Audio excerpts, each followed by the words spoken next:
Proyecto 40. Disfruta con nosotros una buena taza de café. Uno casi puede predecir que va a aumentar en los homicidios y la violencia. Es que ahí está también hospedado un líder del cártel del Golfo. Realmente iban sobre él. Nuestra cifra negra en periodos vacacionales, si bien ha bajado, no deja de ser significativa. El debate internacional entre Occidente está precisamente basado sobre el tema de la inequidad de ingresos. El mejor debate y un sofisticado análisis con la información de primera mano la degustamos con una buena taza del primer café.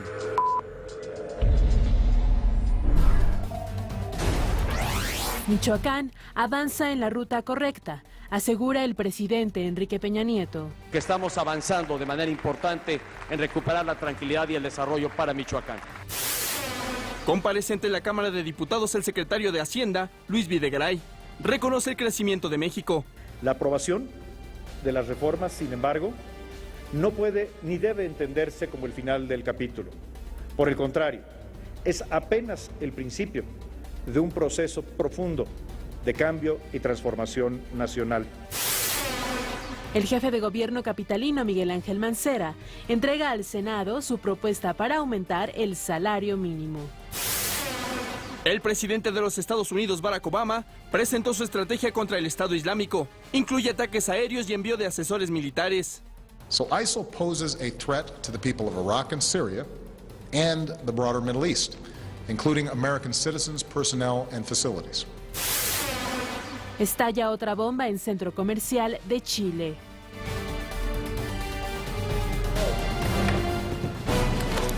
¿Qué tal? Muy buenos días, jueves 11 de septiembre. Muchísimas gracias por acompañarnos como todas las mañanas a esta mesa del primer café. Ana María Salazar, Raimundo Rivera Palacio, ¿cómo están? ¿Cómo están, Raimundo? Está muy bueno el café. Ahora primer café de esta mañana. Con muchas cuestiones mientras dormían. En un sentido, lo que ha pasado con el atleta sudafricano Oscar Pistorius, conocido como el Blade Runner, este atleta paralímpico.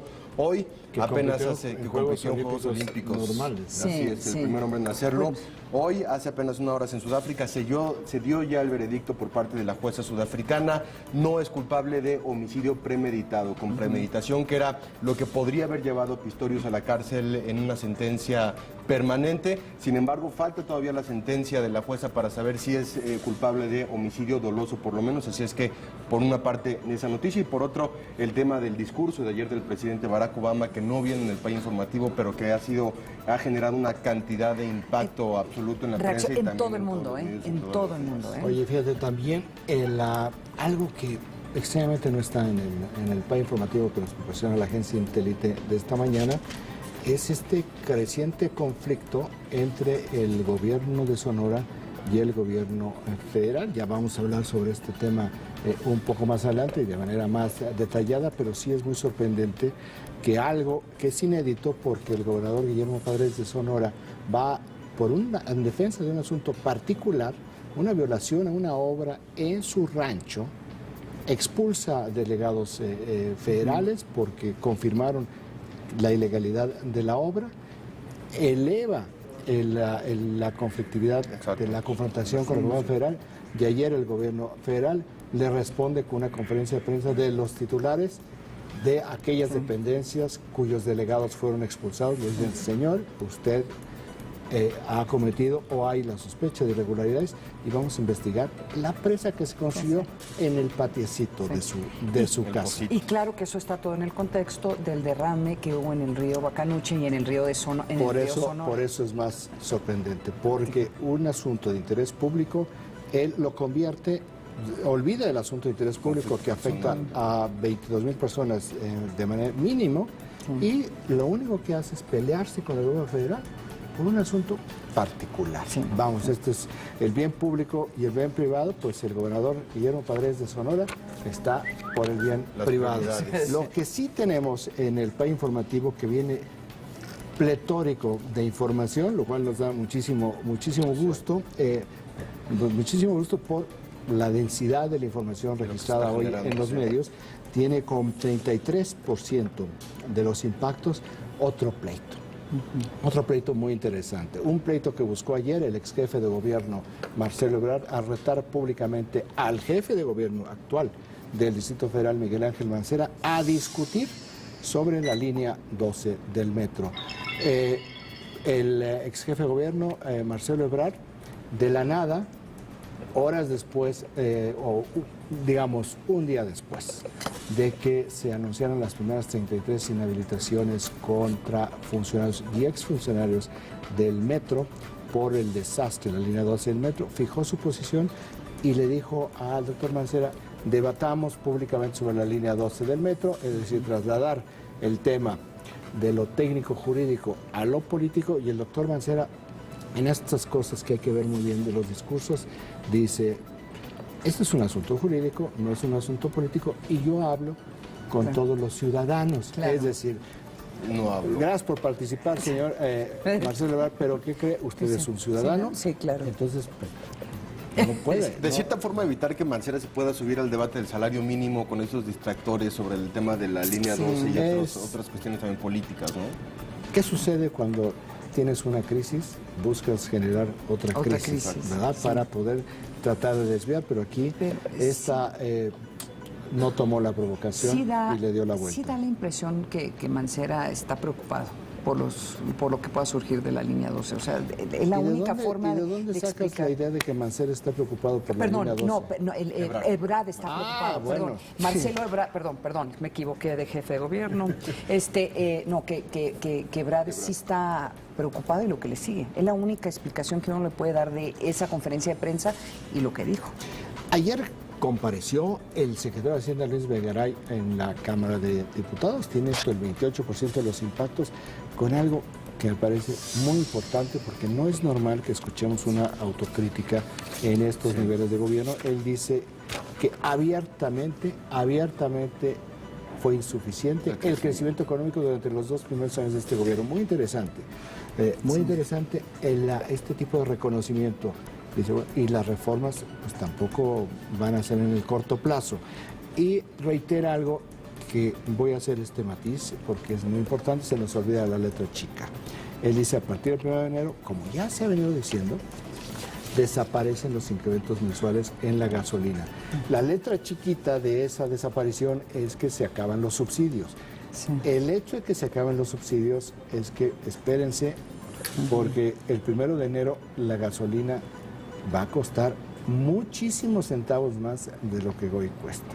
Es probable, posiblemente, habrá que ver cómo sale. Por el mercado, pero sí es un tema va a ser un impacto muy, muy fuerte. No sé si $1, no tengo yo el dato, hay que ver todavía las fórmulas, pero al acabar el subsidio se acordarán de por qué no nos lo daban mensualmente, que dolía menos, porque va a ser un gran golpe en lo que va a ser la cuesta de enero. Vamos a ver cómo pinta el primer trimestre para el próximo año. Y el impacto que eso pueda tener en la inflación. Exactamente, por eso hablo del primer trimestre en la cuesta de enero. El tercer tema, con 15% de los impactos, son estas grandes notas de negocios. Dice el PAI informativo que el Grupo Salinas compra a Televisa la participación de Yusacel. Yo quiero hacer una presión porque ya leí el desplegado. Y el desplegado que aparece hoy en los periódicos, ayer se informó y hoy aparece en desplegado, no es el Grupo Salinas, es Ricardo Salinas. Es muy interesante porque no es la empresa, hay que decir, Proyecto 40 pertenece al Grupo Salinas, pero este es simplemente para aclarar las cosas. Pero el desplegado dice Ricardo Salinas. Es como individuo que compra Yusacel. Vamos a tener, porque esta es una información muy importante de negocios, que tiene que ver con toda la reorganización que viene con la ley de telecomunicaciones. Vamos a hablar un poco más adelante también sobre este tema y lo que significa tanto para Ricardo Salinas, que entra él a jugar en el campo de las telecomunicaciones, como qué es lo que sucedió con Televisa, que vendió el 50% de las acciones de Yusacel que tenía. El siguiente tema, cuarto tema del PAI informativo de la agencia, tiene algo relacionado con lo que decía el secretario de Hacienda. Y lo dice el director en México de Moody's, esta agencia calificadora de Estados Unidos, que dice que habla sobre los claroscuros de la economía mexicana. Dice que no todo se ve tan bien en el corto plazo y dice que hay riesgos, que esta es la razón por la cual establece los claroscuros y lo ve complicado. Hay riesgos en cómo se va a realizar la instrumentación de los cambios, de las reformas, es decir, la ejecución, la aplicación de las reformas ya en lo que viene siendo lo que hemos llamado aquí la consolidación de las reformas. Muy bien entendido lo tiene Moody's en ese sentido, ¿no? Sí, entonces dice, bueno, en el largo plazo se ve bien, en el corto plazo, que es lo que todos dicen, bueno, y ahora, o sea, ya está el superauto de lujo y tiene, ahora que camine, ¿verdad? Eso es lo que falta hacer. El siguiente tema en el PAI informativo, que es el quinto tema del PAI informativo, es esta conferencia de prensa conjunta que dieron los titulares del SAT, del Seguro Social y del Infonavit ayer en Palacio, en Los Pinos, sobre el programa Crezcamos Juntos que anunció el presidente hace un par de días, donde hay estímulos fiscales, grandes incentivos para los que no pagan impuestos. Entonces aquí empezamos a ver un poco la racional de esta medida, porque lo dijo esto en particular el director del SAT, Aristóteles Núñez, que lo que se busca es incrementar en 750,000 el número de nuevos contribuyentes y que esto va a representar en el primer año 800 millones de pesos. Pues, o sea, los números son grandototes. Sí. Vamos a ver si no nos vamos tú y a la informalidad. No, bueno, es que ya lo platicamos en la mesa hace 2 días. Los incentivos que están creando no son incentivos que siento que la gente va a tirar todo y correr al SAT y tratar de legalizarse. Al contrario, yo creo que van a ver. Pues no lo creo. O sea, que tengas tus servicios de IMSS, no creo que sea suficiente. Yo creo que lo único que va a cambiar esta visión es, pues, que la gente se sienta amenazada, que les va a pasar algo malo como ir a la cárcel por no pagar impuestos. Hoy en Palacio Nacional, entonces a las 1:15 del día, el presidente Peña Nieto va a recibir cartas credenciales de 9 embajadores: Argelia, Chile, Argentina, Dinamarca, Francia, Paraguay, Panamá, Costa Rica y Luxemburgo, que es embajador concurrente, el de Luxemburgo. 9 embajadores presentan hoy sus cartas credenciales. Pues eso es lo que tiene hoy el país de la agencia Intelite con cuestiones de información nacional e internacional. Son las 7 de la mañana con 13 minutos. Vamos rápidamente a nuestro primer corte. No se vaya porque regresamos con mucho más. Escríbanos a las redes sociales, @msalazar, @arribapa, @juanpadeleo. Corte, regresamos.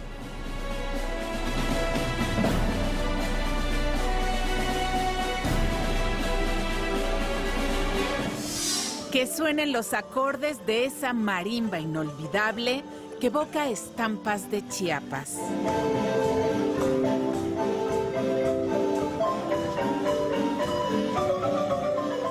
Es el primer concierto de marimba de los Amigos del Sol en el Senado de la República con motivo del 190 aniversario de la federalización de Chiapas a México.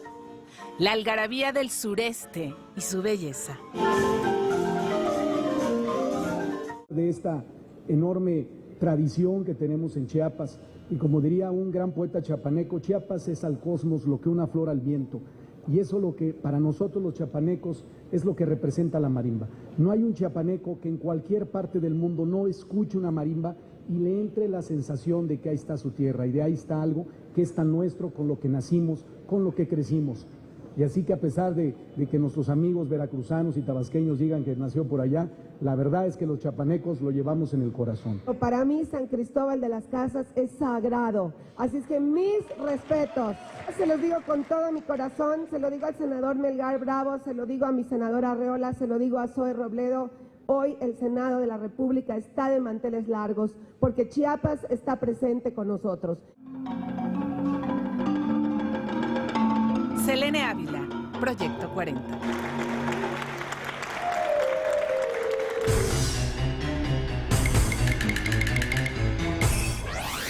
Atentados del 11 de septiembre de 2001. Al menos 2.600 personas fallecieron en el World Trade Center y 125 murieron en el Pentágono. El dato útil para comentar en el café. Cada día vive un estilo de vida diferente, porque la vida es cine. Viernes, sábados y domingos, Proyecto 40.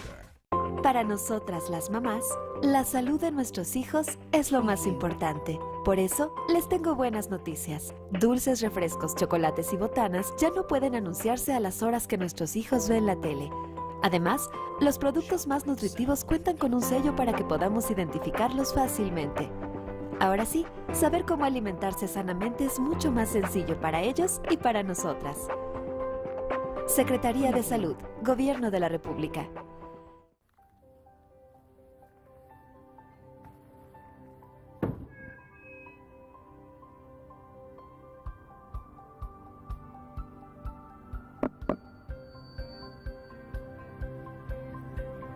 Estamos cansados de escuchar discursos. Ahora nos toca hablar a nosotros. Entra a nuestra página y únete a un partido que quiere ser la voz de los que no tenemos voz. El podio es tuyo. Encuentro social. Hagámoslo nosotros. Fusión Salvaje presenta. Donde quiera que vayamos, ellos nos acompañan. Los perros son nuestros compañeros de viaje desde hace miles de años.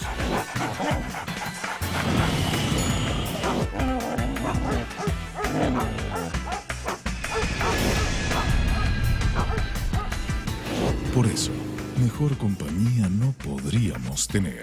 Estreno ABC Canino, jueves 19 horas. Proyecto 40.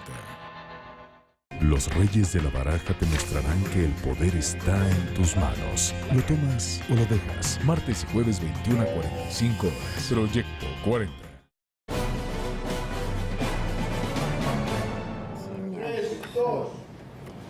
En Proyecto 40 hemos establecido una alianza con Transparencia Mexicana, esto con el objetivo de iniciar una campaña en contra de la corrupción. Creemos que la mejor forma de explicarle a usted lo grave de estas prácticas es llevando un conteo día a día de lo que los mexicanos pagamos en dádivas de trámites y servicios, y precisamente aquí le vamos a mostrar los costos de la corrupción que tanto dañan a nuestro país. Así que vamos a ver cómo va el corruptómetro de inicio. En lo que va del año y hasta hoy, el costo de los sobornos por trámites y servicios en el país es de 22,180,821,917 pesos con 81 centavos. Bueno, y para hablar precisamente a detalle sobre este asunto, tenemos aquí en la mesa del primer café a Eduardo Bojorquez, director general de Transparencia Mexicana. Eduardo, ¿cómo estás? Muy buenos días, gracias por acompañarnos, bienvenido a la Muchísimas gracias por invitarme a este agradable desayuno de mañana. Muy buenos días.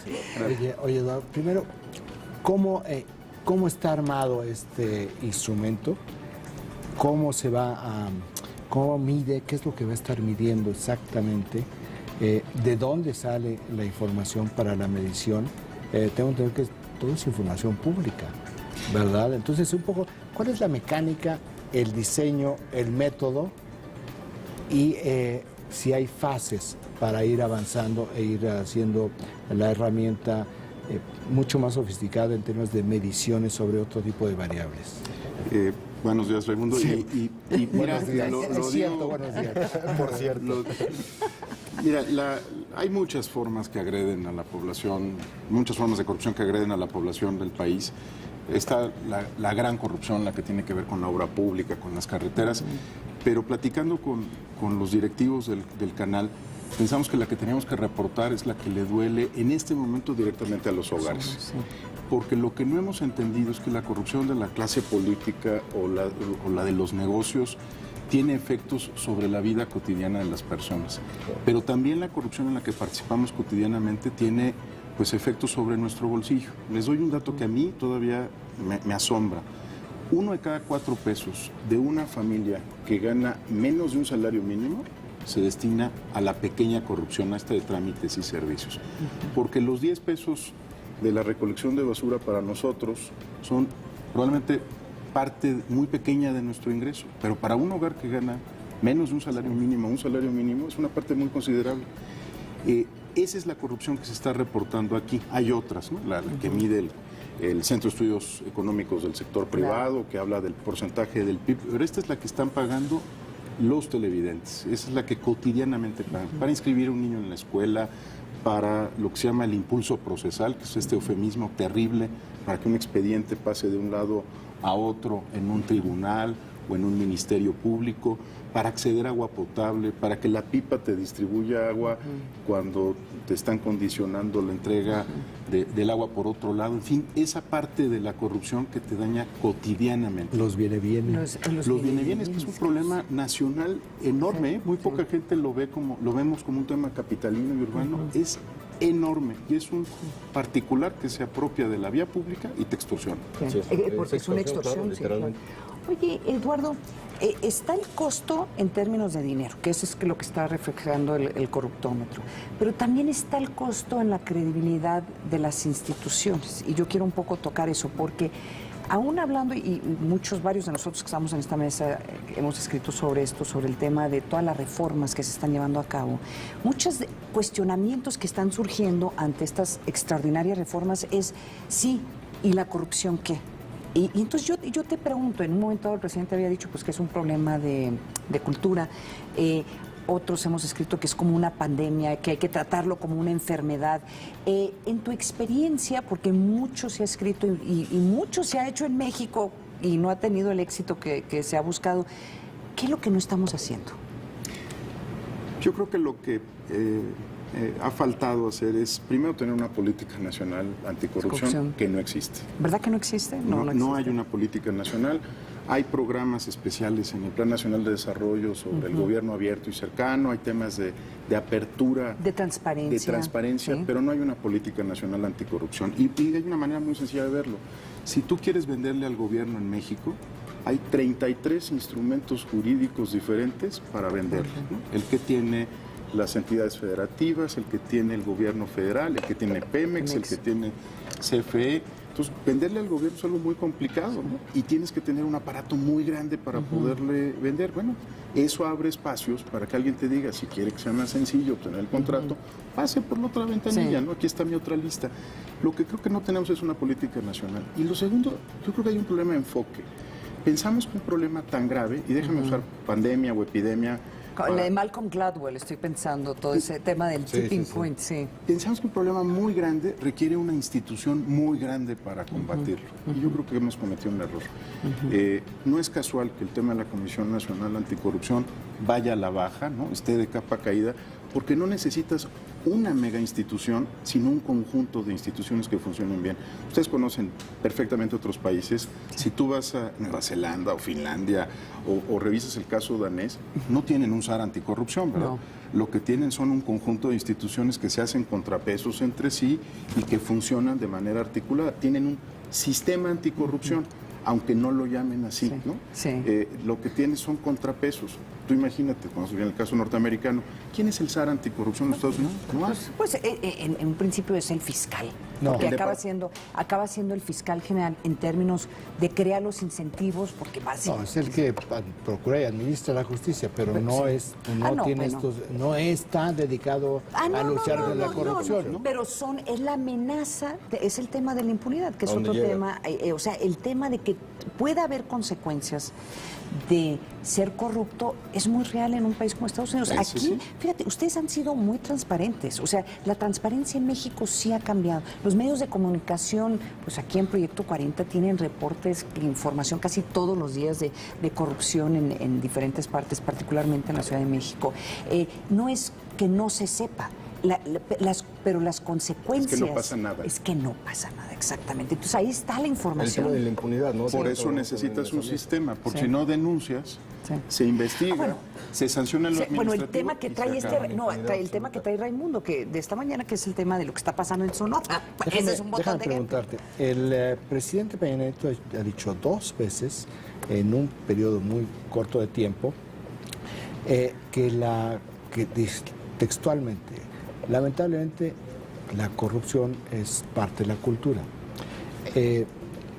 Fue muy criticado porque se está claudicando al tema de la corrupción y lo volvió a insistir esta semana, refraseándolo de otra manera. Yo te quiero preguntar, uno, porque hemos escuchado y lo sabemos, efectivamente nuestra sociedad es muy laxa en temas de corrupción. Sí hay un componente cultural, ¿no? Indiscutiblemente. Ahora, ¿en dónde nos fuimos por otro camino? No, aquí para mí el elemento más laxo de nuestra cultura de corrupción tiene que ver con el ambulantaje, ¿no? Que tú compras piratería y junto está el policía, que no dice absolutamente nada, al contrario, recibirá una pequeña comisión para que el puesto de piratería no sea alterado, pero es nuestra vida cotidiana. Sí. ¿Crees que realmente se puede cambiar de arriba hacia abajo? O sea, ¿eso es posible? Eso no lo sé. En sistemas abiertos, democráticos, yo no sé si eso es posible. Mira, yo creo que es posible si pensamos primero en términos de sistema y segundo, si vamos construyendo una especie de archipiélago de islas de integridad. Y déjame darte un ejemplo que yo creo que tú no viviste, pero el resto sí. Una cosa que se llamaba la Compañía Operadora de Teatros SASB COTSA, ¿no? El cine en México tenía un conjunto de reglas muy particulares que hacían permisivas conductas como llegar tarde.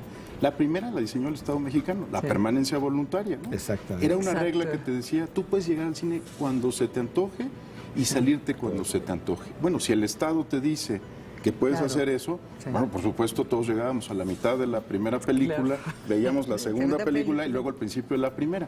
¿Qué trato de decir con esto? Digamos, hoy nadie pensaría que el cine es un sistema corrupto, y no solo porque sea operado de forma privada, sino porque se diseñaron una serie de reglas e incentivos que hacen que uno llegue a la hora correcta al cine, apague su celular, si alguien se atreve a mantenerlo prendido, tiene una presión social enorme, y sales del cine y dices, estoy satisfecho, ¿no?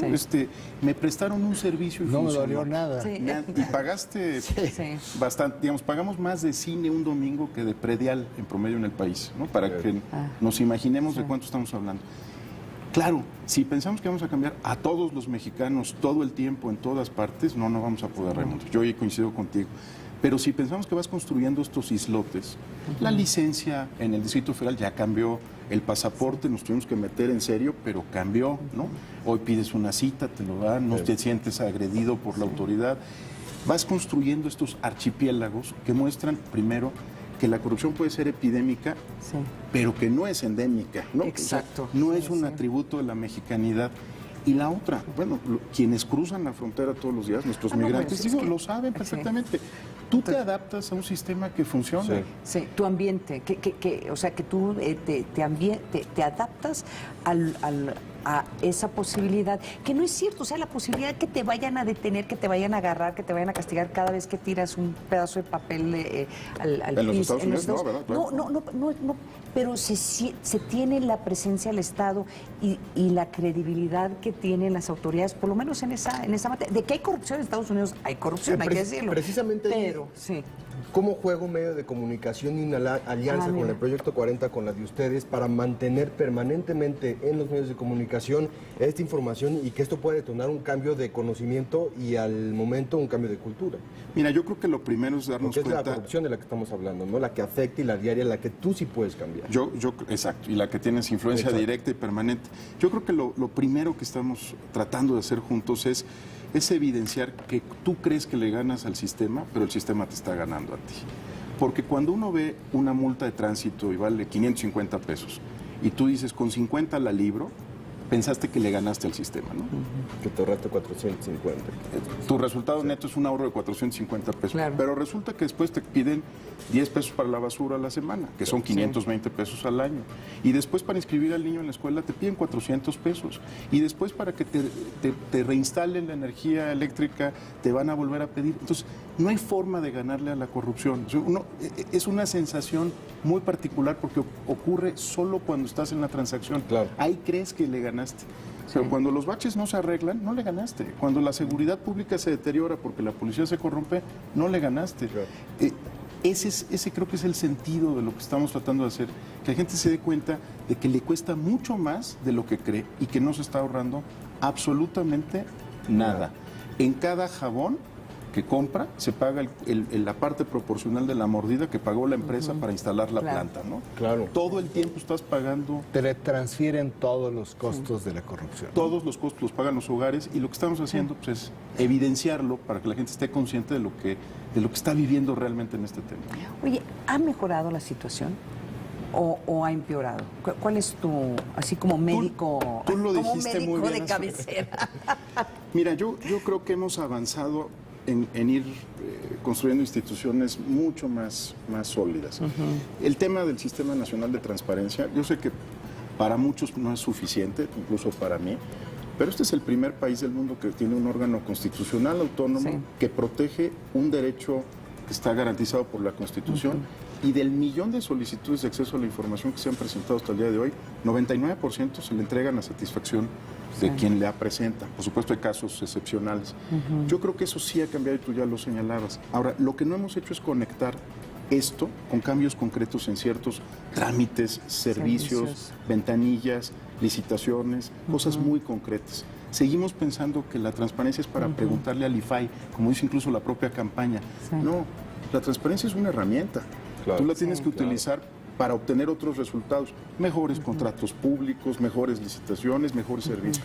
No recuerdo el dato, pero me parece que es como el 92% o 96% de las solicitudes en el IFAI vienen de periodistas, lo cual no es normal en el resto del mundo, donde los periodistas son un componente pequeño de las leyes de transparencia.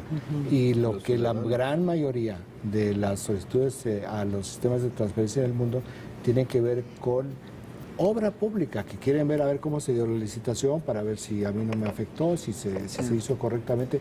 Y aquí casi no hay ese tipo de solicitudes, y los ciudadanos tampoco piden muchas solicitudes, salvo en todo aquello que tiene que ver con el conflicto con la autoridad, pero no para ir viendo todo este tipo de situaciones en las cuales, como tú dices, 33 trámites, instrumentos jurídicos para vender al gobierno, 1.200 y tantos trámites para poder fundar una empresa. Bueno, es un mar de posibilidades para la corrupción, que es lo que tú estás diciendo, ¿no? Sí, la hojita rosa, que en una burocracia muy grande vale millones de dólares, ¿no? El que quita la hojita rosa que tenías que meter en una licitación, sabe lo que se está jugando, ¿no? Exactamente. Entonces, quítale la posibilidad de que la hojita rosa valga tanto, cierra ese mercado negro y vas a ver cómo cambia la conducta de los participantes en una licitación. Estábamos viendo una nota sobre Crezcamos Juntos, que este programa que había anunciado el presidente para buscar incentivar a las personas que se formalicen. La gran duda que tengo de ese programa es exactamente el tema. O sea, la gente no se va a querer formalizar porque no hay los incentivos suficientes. Pero por otra parte, mucho tiene que ver también con temas de corrupción. El hecho de que pueda existir y que puedan funcionar tantas empresas en la informalidad, obviamente hay un gran componente de corrupción, ¿verdad? Yo creo que sí, y regresando a este punto y al que decía Raimundo hace rato, ¿cuándo dimos la vuelta chueca? Yo creo que cuando dejamos de construir gobiernos legítimos, porque cuando tú no tienes un gobierno legítimo, en ese momento te tolera ciertas cosas para permanecer en el poder. Claro. Y entonces estas relaciones clientelares, totalmente populistas, donde yo te tolero como mercado sobre ruedas a la mitad de una avenida, pero por favor tú no cuestiones el resultado electoral y apóyame políticamente. Yo, si te tuviera que decir dónde siento que está el nudo, es que el pacto social que hace casi 100 años fundamos, siempre estuvo roto. ¿No? Nunca entendimos que el pacto social es una relación de ida y vuelta, sino es de privilegios mutuos, ¿no? Yo tolero tu corrupción, yo tolero el mal gobierno, tú no te metas con mi informalidad, tú no te metas con la laxitud. El pacto social está roto, pues, en muchos sentidos, ¿no? La cultura civilina del logro filantrópico. Sí. Exactamente. Así que sí hay una parte cultural. Un tanto. Pues Eduardo Bojorquez, es director general de Transparencia Mexicana, muchísimas gracias por habernos acompañado. Enhorabuena por esta alianza. Estaremos muy al pendiente de este contenido aquí en Proyecto 40 y también ver el impacto que tiene en la sociedad, en las autoridades y por supuesto a nivel mediático. No, Juan Pablo, muchas gracias de veras. Muchas gracias. Gracias, Eduardo. Muchísimas gracias. Gracias. Director de Transparencia Mexicana. Vamos rápidamente a un corte, regresamos, no se vaya.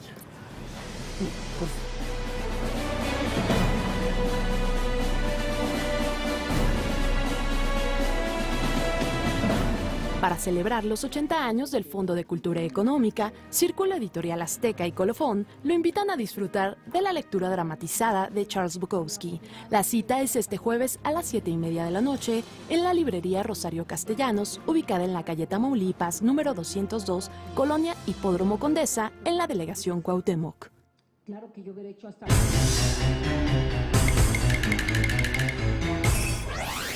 Atentados del 11 de septiembre de 2001.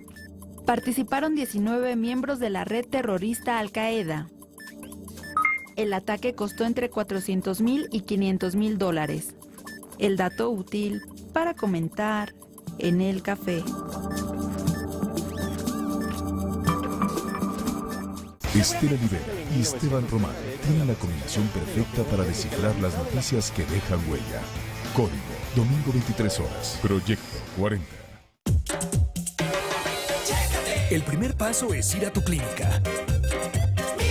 Bájale a las grasas, al azúcar y a la sal. Haz ejercicio y toma mucha agua.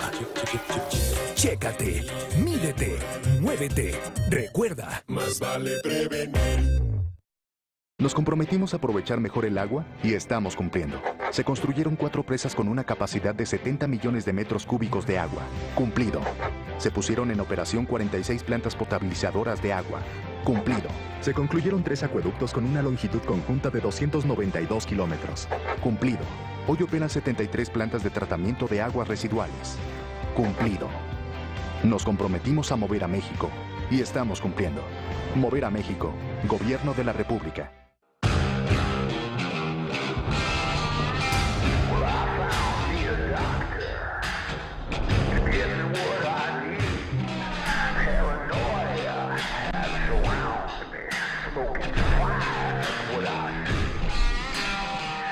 Es imposible.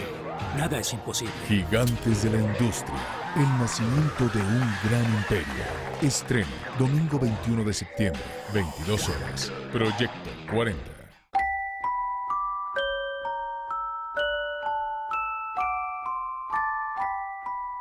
Los delincuentes están usando las redes sociales para cazar a tus hijos. Su fin es esclavizarlos con fines de comercio sexual, trabajo o mendicidad. La Comisión Especial contra la Trata de la Cámara de Diputados está trabajando para prevenir y erradicar este delito. Tú puedes ayudar a prevenirlo.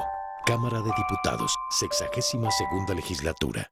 Este mes en Revista Central, conoce al sexy actor argentino Saúl Lizazo, de futbolista al galán más cotizado de Latinoamérica. Edith y Lorenzo, a 4 años de complicidad y entrega, hacemos un recuento de su historia de amor. Y enamórate de un rebelde sin causa, Osvaldo Benavides. No olvides descargar nuestra app para iPad y iPod. Revista Central, cómprala ya. Este viernes, dile adiós a tanto martirio. Prototipos, levántate y anda. Caleidoscopio, 17:30 horas. Proyecto 40.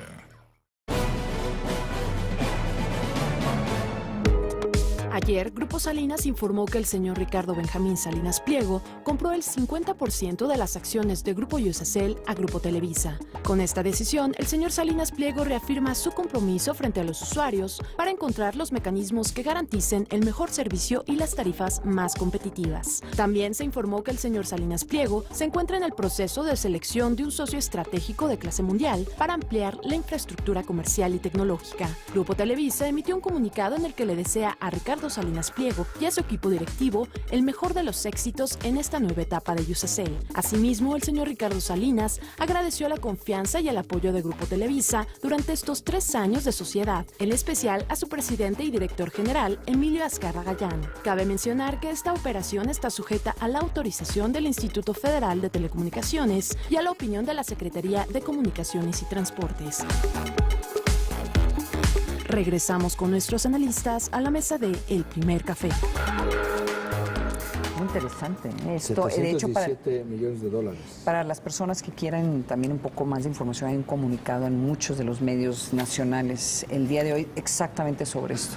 Oye, yo decía en un principio que de acuerdo con lo que dice el comunicado, porque estos comunicados no se improvisan, se realizan, los revisan los abogados Entonces las palabras son muy cuidadas y por eso le doy tanto valor a que en el comunicado no dice que la compra la hace Grupo Salinas, sino que la hace Ricardo Salinas. Entonces, lo que yo entiendo de este comunicado es que a nivel individual compra el 50% de las acciones de Iusacell, que equivalen a 717 millones de dólares. ¿Qué es lo que vale esto? Pues 8 millones de usuarios. 8 millones de usuarios donde Ricardo Salinas regresa al control de Iusacell, una empresa que adquirieron hace ya mucho tiempo como Grupo Salinas, y Televisa, que había entrado en esta alianza estratégica con el Grupo Salinas, decide vender el 50% de la parte. Ellos tenían un acuerdo, como se hacen este tipo de convenios comerciales, donde llega un momento en que tú tienes la opción o de comprar todo o de vender tu parte, de comprar la parte que no tienes o de venderle, según lo que convenga los intereses de ambas partes, ¿verdad? ¿Qué es lo que estamos viendo? Pues un realineamiento. O sea, Televisa regresa a lo que sabe, a lo que sabe hacer, lo hace bastante bien, que es la industria, metidos mucho en la industria del entretenimiento. Quieren entrarle a la Quadriplay, seguramente le van a entrar con la nueva ley de telecomunicaciones, en una alianza pues con otra empresa, con condiciones, con un conocimiento en el campo inferior, porque no es el campo de las telecomunicaciones lo suyo, pero van a estar. ¿Qué es lo que hace Ricardo Salinas? Adquiero. Tenemos ya dentro del mismo campo empresarial el 100% de las acciones, y lo que dice también en el comunicado, que hay que subrayarlo, dice, y vamos a ir por un socio estratégico. Bueno, socio estratégico. Entonces, ¿qué es lo que estamos viendo en el comunicado? Dos líneas que te empiezan a platicar muy bien de por dónde va el tema. Un socio estratégico, bueno, un socio estratégico no es quien fabrica bolillos, ¿verdad? Sí. Entonces un socio estratégico es ya lo que están viendo también en el mundo, pues varias empresas de telecomunicaciones que ven el mercado mexicano como un gran mercado. Es un mercado de 35 mil millones de dólares al año, el mercado de las telecomunicaciones, en las cuales las nuevas reglas del juego te van a permitir la multiplicidad de servicios a través de algo que es muy importante, porque aquí entra la otra parte interesante de Iusacell. ¿Cómo puedes tú generar un mayor y mejor servicio a un menor costo si tienes la infraestructura? Iusacell tiene una de las mejores redes ópticas que hay en el país. Entonces, en este tema, por eso es tan relevante, por eso apareció en el País Informativo y aparecen todos los periódicos en primera plana, pues es lo que mencionaba, el realineamiento ya de los jugadores en esta gran mundo nuevo que trae la reforma de telecomunicaciones a México. Yo creo que este podría ser alguno de los primeros resultados que se ven de estas reformas, ¿no? Porque lo que permitió la reforma, particularmente estamos hablando de la reforma de telecomunicaciones, es que empuja que haya más competencia, para que pueda haber más grupos como el grupo, y más empresarios como Ricardo Salinas, como esta empresa de Iusacell, que puedan tener un mejor espacio para poder competir. Cuando empieza a hacerse más chico algún monopolio, entonces y se les pone reglas en donde permite que todos ya puedan competir en una cancha pareja. Entonces, pues esto es lo que estamos empezando a ver. Son los resultados de las reformas. 7 de la mañana con 44 minutos. A esta hora, precisamente hace 13 años, estaba dando el primer ataque, si no me recuerdo, 7 de la mañana con 43, 46 minutos. Por ahí precisamente se está ahorita manteniendo un minuto de silencio en los Estados Unidos, y precisamente de este tema vamos a hablar, porque tras un esperado mensaje, el presidente estadounidense Barack Obama definió la estrategia que llevará a cabo para terminar con los yihadistas en Irak. Desde la Casa Blanca, el presidente de Estados Unidos, Barack Obama, emitió un mensaje para dar a conocer su estrategia que pretende acabar con el Estado Islámico en Irak. El plan contempla 4 puntos. 1. Reforzar los ataques aéreos en territorio iraquí y, de ser necesario, en Siria. 2. Se incrementará la tropa militar estadounidense al enviar 475 efectivos más, quienes no van a tener labores de combate, sino ayudarán a las fuerzas kurdas con entrenamiento, equipo y tareas de inteligencia. 3. Se buscará frenar el flujo de quienes pretendan afiliarse a este grupo terrorista. 4. Proveer ayuda humanitaria a los miles de desplazados quienes han dejado sus lugares de origen debido al peligro que representa ISIS. El mandatario norteamericano solicitó al Congreso más recursos para capacitar a los combatientes en un esfuerzo que, según el mismo Obama, llevará tiempo y que supone riesgos para todos los implicados. Regresamos con nuestros analistas a la mesa de El Primer Café. Como habíamos... mira, son aquí las imágenes estamos. en vivo, sí. Sí. De las conmemoraciones que están llevando a cabo el día de hoy en la Casa Blanca. Es en la Casa Blanca del presidente Barack Obama con motivo de este aniversario más del 11 de septiembre y los ataques, en conjunción con el mensaje que dio ayer, que digo, si no bien está relacionado directamente, es parte de esta guerra en contra del terror iniciada por el presidente Bush de cierta forma. Fíjate, hoy lo vemos, hoy, a esta distancia se puede ver muy bien como una efeméride, ¿no? Y estos eventos como algo que dolió mucho a Estados Unidos. Sin embargo, es el cambio, es un cambio radical de lo que era el mundo. Porque sí voy a utilizar un lugar común, pero no encuentro algo más descriptivo para poder decir que sí hubo un antes del 11 de septiembre y un después. Y cuando digo el después, es que se modificaron todos los sistemas de seguridad en el mundo, se cambiaron todos los sistemas también de prevención, y no estoy hablando únicamente en los sistemas de seguridad de gobiernos, en los sistemas de inteligencia, en la sofisticación de la tecnología, sino que también cambiaron por completo los sistemas de seguridad en los medios de transporte, que afecta la vida cotidiana, porque la parte de la tecnología para estar espiando, para estar detectando, para recopilar información, pues muchas veces está fuera de lo que es el alcance o el impacto directo, inmediato de la vida cotidiana, pero en la vida cotidiana de las personas sí se modifica, ¿verdad? Tantos mexicanos que viajan a Estados Unidos, pues pudieron ver perfectamente cómo cambió por completo el sistema ya de seguridad en los aeropuertos, que quizás no recuerden muchos de quienes nos están escuchando, pero en los meses previos había que llegar con 4 horas de antelación a los aeropuertos, porque los sistemas de seguridad eran, como era un sistema mucho más manual, el registro era totalmente artesanal.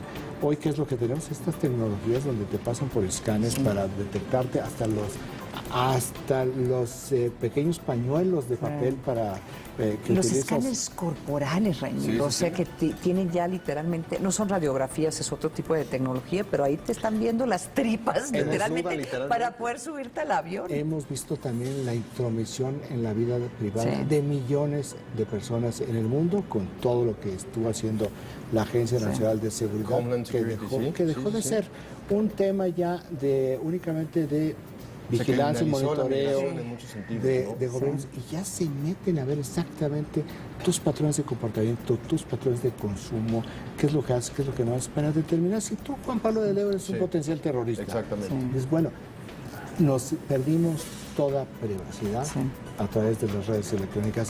Hay cosas que no alcanzamos todavía a comprender, hay cosas que todavía no necesitamos la línea del tiempo para poder determinar los periodos, pero sí cambió tanto el mundo en lo estratégico, en lo macro, como en lo micro, en lo cotidiano, que el antes y después no es un lugar común, es una realidad que nos transformó la vida. Una de las consecuencias fue la guerra en Irak, que heredó el presidente Barack Obama, que se salió de Irak y que anoche hizo un anuncio con respecto a la estrategia que tiene para combatir a ISIS, que muchos también acusan que parte de la estrategia de salida pues generó este vacío de poder y que fue aprovechado por ISIS. Ayer habló el presidente Obama y dijo que Estados Unidos estará al frente de una coalición internacional para atacar vía aérea Irak y Siria, las posiciones estratégicas, y bueno, dio un plan de acción, ¿no?, para acabar definitivamente con este grupo terrorista. atacar Irak y Siria. Sí, en Irak exacto. están Siria. Sí. Bueno, ¿qué es un ataque a Siria? Sí. Y nosotros decimos, eso es lo que dice la coalición, va a atacar a otro país. Sí, claro. ¿Y dónde está la coalición? ¿Y dónde está la Carta de las Naciones Unidas? Es otro mundo. No, es otro mundo y además también es un reflejo de que cuando hay este tipo de amenazas como el Estado Islámico, sí unifica países que tienen intereses muy diferentes, objetivos muy diferentes. Por ejemplo, los rusos, en cierta forma, van a estar apoyando esta estrategia. De Irán, sí. tuvo que desmentir que iba a haber cualquier tipo de colaboración. Sí, con pero Irán seguramente los va a estar apoyando, si no públicamente, por lo menos en cuestiones de inteligencia. Entonces, lo que sucede con este tipo de grupos es que, de una forma u otra, ya han unifican a países alrededor de un tema que no lo habíamos, si quieres tú, visto antes de que sucedieron estos ataques, ¿sí? Ya presidirá el presidente Obama la sesión del Consejo Nacional de las Naciones Unidas, de Seguridad de las Naciones Unidas, para también generar esta coalición, este consenso. Participará, pero el presidente del Consejo no es Estados Unidos. Bien. Pues ahí está el tema de lo que ocurrió ayer en la Casa Blanca. Vamos a la comparecencia porque ayer precisamente en la Cámara de Diputados el secretario de Hacienda, Luis Videgaray, reconoció que el paquete económico 2015 está diseñado para impulsar el desarrollo de México.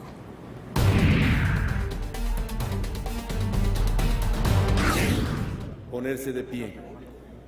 El secretario de Hacienda reconoció que el crecimiento económico del país es insuficiente al comparecer en la Cámara de Diputados como parte de la glosa del segundo informe de gobierno del presidente Enrique Peña Nieto. Pregunta usted cómo calificaría yo el crecimiento que hemos tenido en estos primeros 2 años de la administración. Aplicaría exactamente el mismo para el crecimiento que hemos tenido en los últimos 33 años, diputado. Abiertamente insuficiente. Luis Videgaray señaló que el paquete económico del 2015 impulsará el crecimiento del país y ahora corresponde al gobierno implementar las reformas aprobadas por el Congreso. La aprobación de las reformas, sin embargo, no puede ni debe entenderse como el final del capítulo. Por el contrario, es apenas el principio de un proceso profundo de cambio y transformación nacional. El Congreso ya hizo su trabajo, ya estableció las bases para dinamizar nuestro crecimiento económico, hacerlo más incluyente y hacerlo sostenible.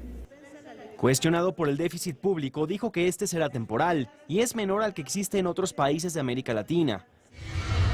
Para el 2015, el déficit se contempla en 1% del PIB, mientras que en 2014 fue del 1.5%.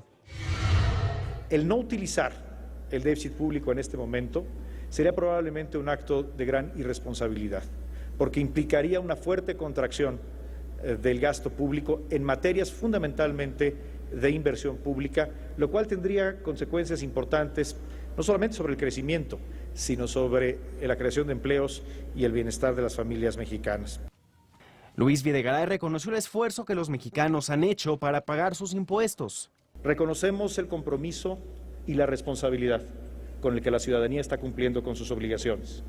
Y que quede muy claro, el Gobierno de la República entiende que en reciprocidad a este compromiso le corresponde ejercer el dinero de los impuestos, el dinero de los mexicanos, de manera legal, oportuna, eficaz y transparente.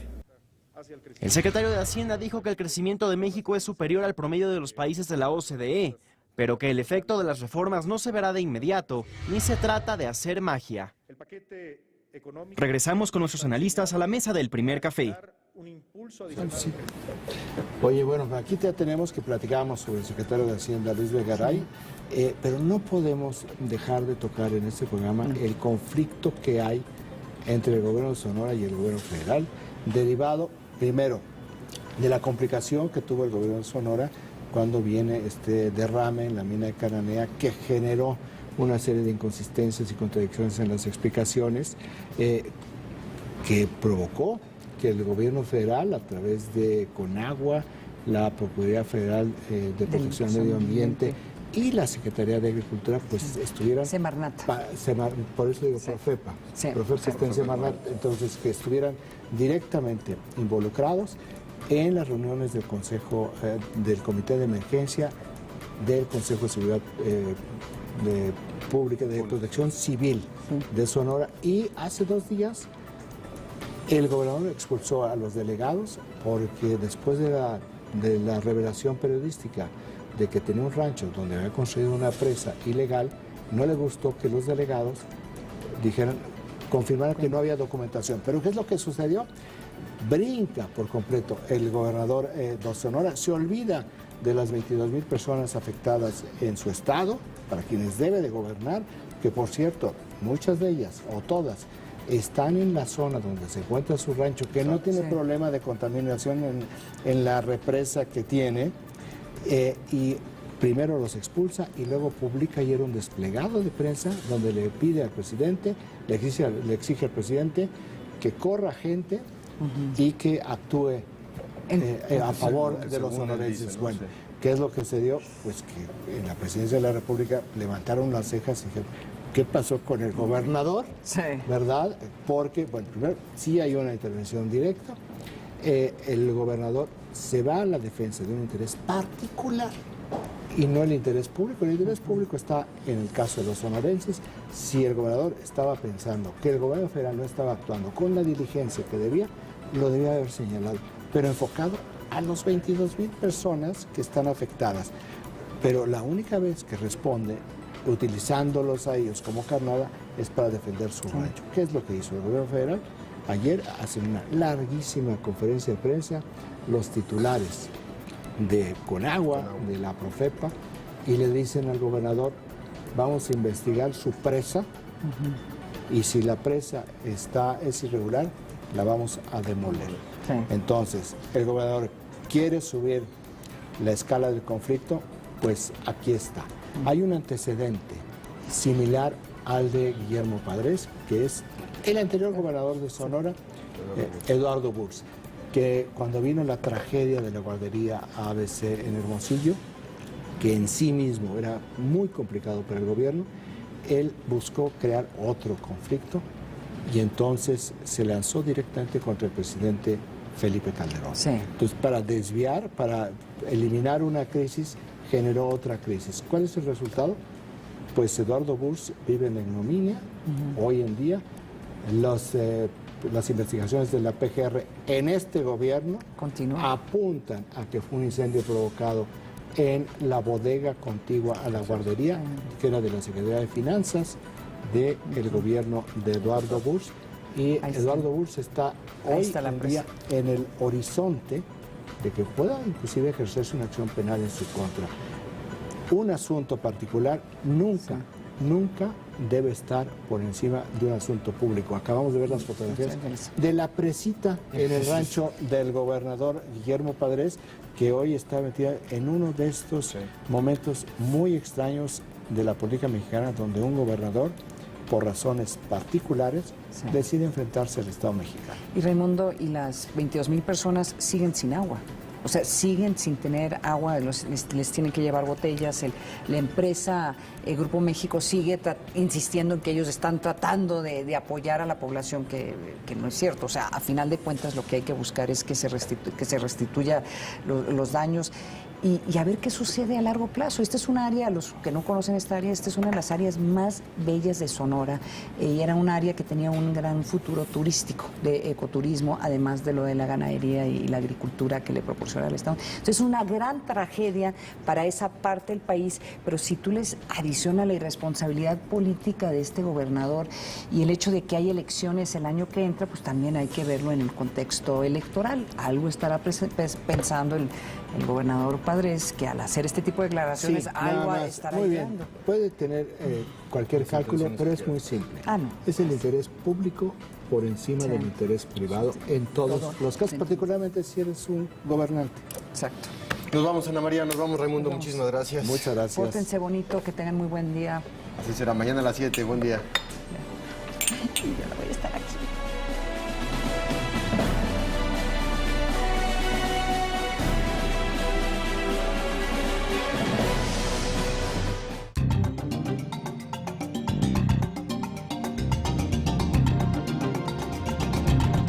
Se dice que Panamá es un modelo a seguir en la generación de empleo. De ello hablamos con Héctor Márquez, director comercial para México y Centroamérica de Manpower Group. lo que hicieron fue precisamente promover la inversión, sobre todo extranjera. Como que se dieron cuenta que el Canal de Panamá produce mucho dinero, pero había que hacer mucho más. Y entonces ha habido una serie de desregulaciones o incentivos para que tú vayas e inviertas allá. Yo creo que México sí podría ser, y de hecho en algunas zonas se hace, en algunos estados hay una promoción.